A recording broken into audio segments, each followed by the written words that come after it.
Growing up on a farm, I learned to love the stillness of the land. Miles of open fields, the whisper of wind through the corn, the kind of quiet that made you feel like you were the only person left in the world. But I also learned something else. The land remembers things, and some things refuse to stay buried. It happened on an autumn night, just after harvest season. I was home alone.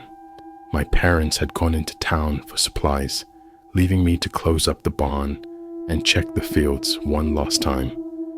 It was routine, nothing I hadn't done 100 times before, until I heard the laughing, soft, distant, childlike. It came from the cornfield, weaving through the stalks like the wind. But the wind doesn't giggle. I told myself it was a coyote, or the echo of some distant sound. But then, the rustling started, not the random swaying of crops in the breeze. Something was moving through the corn, fast. Stalks snapped, footsteps crunched, coming straight toward me. I turned my flashlight toward the sound. Nothing, just endless rows of corn swaying gently. But my gut told me I wasn't alone. I backed away toward the house. That's when I saw them, small handprints, dozens of them, scattered across the dirt in front of me. Some looked fresh, others faded, like they had been there for years. My chest tightened. There were no children anywhere near our farm. And then the whispering began. It was right behind me.